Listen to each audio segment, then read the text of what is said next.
is completed. So it's going to force them to play a very dangerous position. And look, we see this happen every once in a while. Shoot to kill. Here's what's going on. They want to get a little bit more involved. They're now taking shots on the backside of Baja Waka. So now it's forcing him to reposition out of this. Why tempt fate caught between two different teams. Now, about it, whenever Shoot to Kill just gets control over an area, it is just unrelenting. And what's sad is we've seen this. It gets a very important down there, so going to vulnerable to pushes and different angles and background over there. This is good, but Shoot to Kill is taking some very early. Shoot to Kill just running out, trying to hide behind the pipe, but it's not going to be enough. It's going to be Lazarus getting taken down by Shoot to Kill. They have a big road from Taro, get the flush onto Nerf. Cloud9 in a little bit of a precarious situation as Luke is walking right up into his face.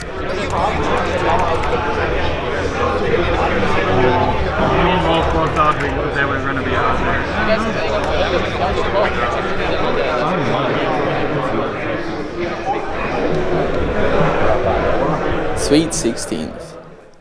Today was a terrible day. A lot of mistakes, I would say, on our part, but like as well, we couldn't predict a lot of teams because of like teams played differently than we expected on most of the times. So it just costed us the game. For example, that Miramar game where STK wiped us on the San Martin warehouse, and it was because of Oxymoron took a spot from STK where they usually play. So we thought we were gonna have a free entry, but we just didn't. And the other games, we got 16th as well, and we know we're better than that, and we're gonna try to figure out our stuff and come back stronger in relegations.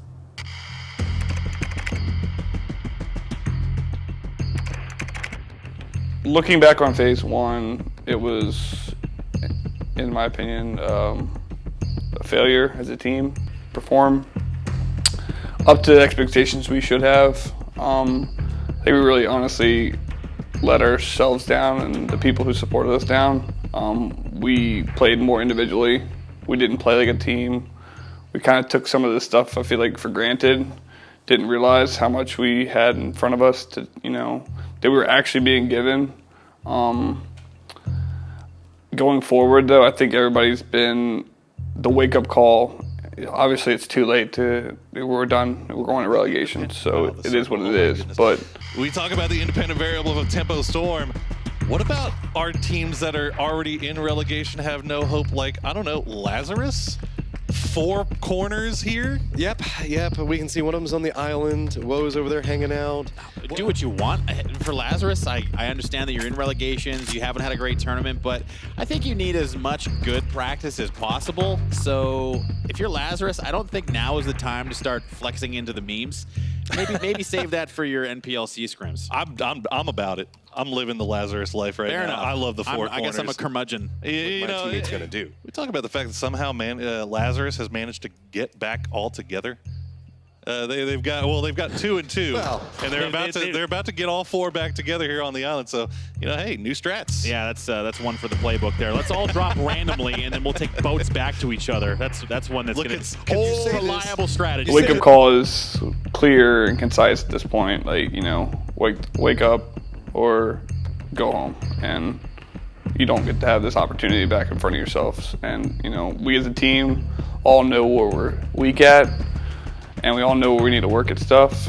And phase one, we didn't have a stable loot spot. It was a huge proponent for why we didn't have consistent results. This team goes here, there, wherever you want to go with it. But if you land inconsistently, it's impossible to always have that data, and I think that really hurt us.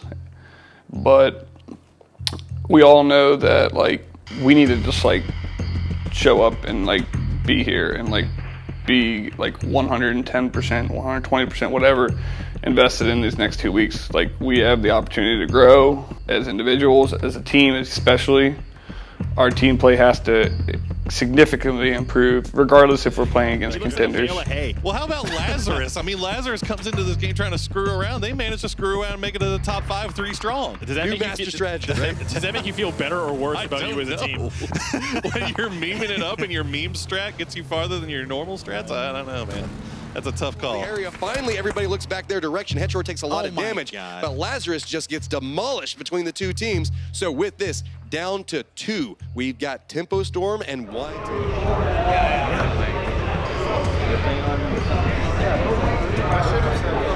came from fucking Pachinki to T9. How was T9 the whole time? Especially the red split. No, that fit.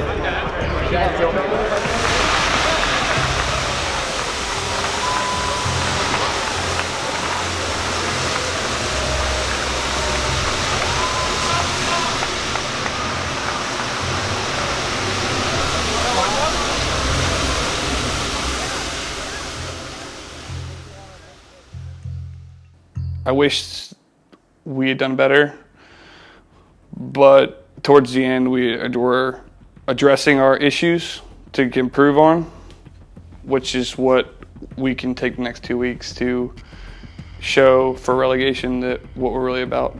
As for that, I think that I am still proud of my teammates throughout the phase. I know we're all disappointed, but we're all here, we're a family, and we're gonna work for phase 2.